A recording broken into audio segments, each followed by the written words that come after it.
Hai friends, welcome to my channel. Jadi di video kali ini aku akan share apa aja sih rencanaku di tahun 2022, bagaimana aku menentukan rencana-rencana tersebut, dan referensinya dari mana dalam aku menentukan rencana-rencana tersebut. Dalam menentukan tujuan atau goals di tahun 2022 ini, aku ambil dari dua referensi. Yang pertama itu dari Coach Matt tentang morning routine, dan yang kedua itu dari Dave Ramsey tentang goals di 7 aspek di dalam kehidupan. Kita akan bahas satu persatu. Yang pertama, kita akan bahas goalku di bagian morning routine atau rutinitas di pagi hari. Ini terinspirasi dari Coach Matt. Mungkin kalian bertanya-tanya, Coach Matt itu siapa sih? Jadi Coach Matt itu adalah sport director di UPH. Beliau merupakan pelatih basket tim Eagles UPH. For your information, di 5 terakhir, 3 mahasiswa, Eagles UPH itu meraih championship atau juara 1. Selain sebagai sport director di UPH, aku itu juga tahu Coach Matt dari pelayanan Mission Youth for Christ selama di UPH. Jadi waktu kuliah aku itu pernah mengambil bagian menjadi pengawas asrama. Di atas pengawas itu ada yang namanya RA, di atas RA ada yang namanya Dom Parent, dan di atas Dom Parent itu dipimpin langsung oleh Coach Matt. Ya, jadi pertanyaannya kenapa sih aku mengambil referensi morning routine atau goals dalam hal rutinitas pagi hari itu dari Coach Matt? Karena aku terinspirasi dari salah satu postnya di Instagram. Postnya begini, "Success doesn't come from what you do occasionally. It comes from what you do consistently." Jadi kalau aku terjemahkan secara bebas, artinya begini. Sukses itu bukan berasal dari apa yang kamu lakukan yang jarang, tetapi itu dari hal yang kamu lakukan secara konsisten. Jadi aku setuju banget sama kutipan ini. Nah, aku itu mau mulai YouTube karena terinspirasi oleh salah satu YouTuber namanya Ali Abdaal. Dia itu selalu mengencourage para YouTuber itu minimal untuk upload 1 kali seminggu. Jadi inti dari saran itu adalah menjadi YouTuber itu harus konsisten. Lebih lanjut, di dalam post ini, Coach Matt juga memberikan caption. Captionnya seperti ini, yang aku juga akan bantu terjemahkan secara bebas. Kemarin aku ditanya bagaimana aku memulai hariku. Aku memulai hariku dengan sama setiap hari. Pertama, bangkit dari kasur itu tidak lebih dari jam 5 pagi. Kedua, minum air putih 500 ml. Ketiga, sebuah pelukan dan ciuman. Keempat, devosi dan doa. Kelima, kopi. Dan keenam, olahraga. Setelah itu baru berangkat ke kerja. Dan di sini ada kutipan terakhir, "Who we are is what we do." Setelah membaca caption ini, aku itu flashback selama 1 tahun terakhir. Bagaimana sih rutinitas di pagi hari aku? Kalau boleh jujur, itu bener-bener hancur ya. Padahal di satu sisi, aku itu seorang guru, di mana guru itu juga harus mengajarkan rutinitas harian kepada anak-anak ya. Di satu sisi, yang aku pahami, rutinitas itu sangat penting, karena itu yang akan membangun kebiasaan kita, dan membentuk keseharian kita agar bisa mengalami hidup yang seimbang. Kemudian pertanyaannya adalah, apa sih hasil dari rutinitas pagi hariku yang hancur selama 1 tahun terakhir? Itu kalian bisa lihat sendiri, aku sekarang itu gemuk banget ya, beda banget sama aku itu 1-2 tahun lalu. Itu ganteng banget sih kalau aku lihat di foto ya. Kalau sekarang aku lihat aku tuh gendut banget ya, dan jerawatnya juga banyak. Sederhananya kesehatanku itu jadi hancur. Jadi itu, di tahun 2022 aku ingin memperbaiki kesehatanku dengan cara memiliki rutinitas pagi yang bagus, yang sehat. Oke, selanjutnya setelah rutinitas pagi atau morning routine, aku juga akan mengembangkan 7 aspek dalam hidup.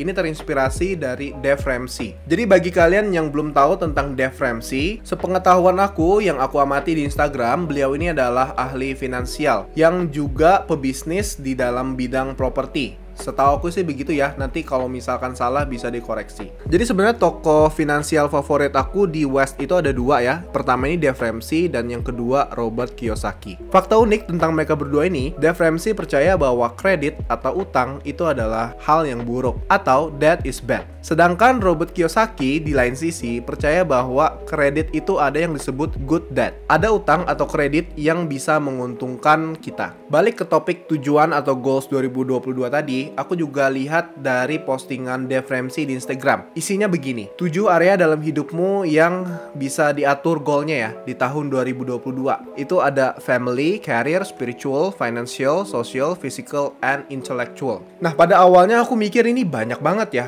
7 begitu. Karena aku itu orangnya nggak mau ribet ya. Biasanya aku tuh set goals itu sangat sedikit, 1, 2, atau 3.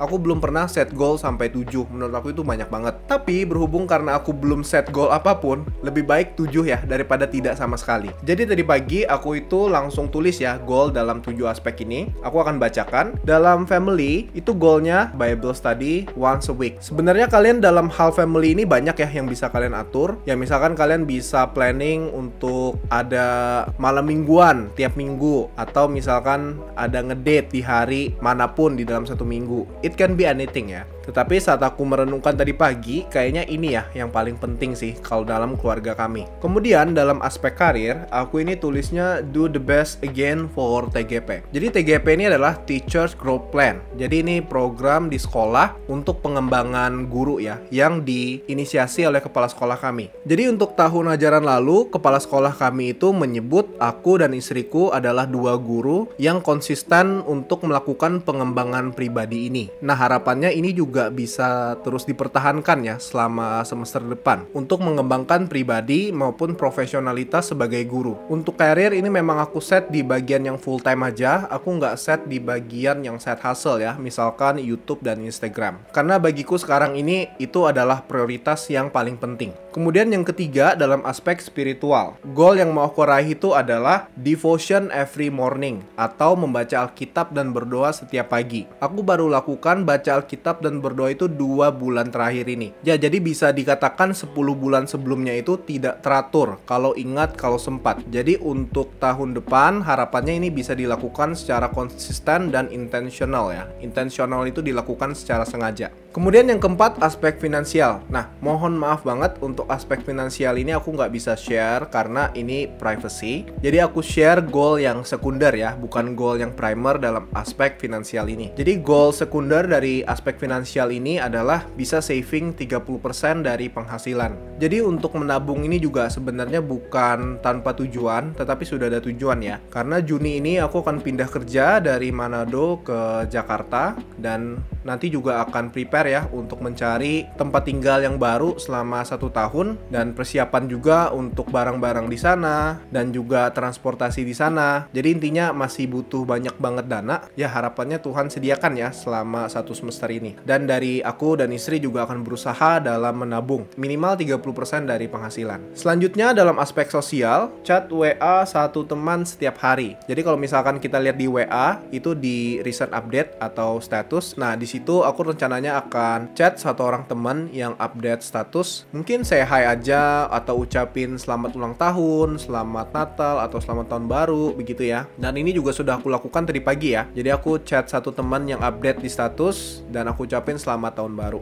Yang keenam dalam aspek fisik, ini sudah aku sebutkan di morning routine tadi, yaitu aku ingin olahraga setiap hari. 2 hari ini aku sudah lakukan ya. Olahraganya jalan kaki 45 menit di sekitar rumah aja. Jadi harapannya ini bisa dilakukan terus ya secara konsisten. Kemudian dalam aspek intelektual, aku itu ingin mempertahankan IP ku minimal sama atau kalau misalkan ditingkatkan lebih bagus. Puji Tuhan di semester 1 kemarin aku itu dapat IP 3,86 ya. Dari 11 SKS itu 6 SKS dapat A dan 5 SKS dapat A-.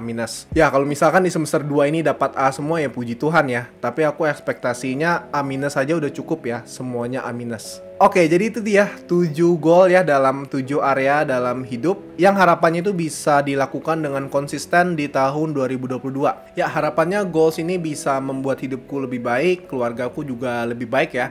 Secara khusus aku itu pengen banget di tahun 2022 ini bisa lebih sehat, karena sekarang itu sudah nggak sehat banget ya. Ini sudah kategori obesitas. Oke, cukup sekian video kali ini. Jadi tadi ada 2 ya, morning routine atau rutinitas pagi hari, dan juga goals dalam 7 area hidup. Apakah kalian juga mendapatkan inspirasi dari video ini? Silahkan berikan di kolom komentar. Dan bagikan juga ya tujuan kalian atau goals kalian di tahun 2022 di kolom komentar. Siapa tahu aku dan juga teman-teman lain juga bisa dapat inspirasi dari kalian. Kalau kalian yang belum subscribe, pastikan kalian klik dulu tombol subscribe. See you on the next video. Bye.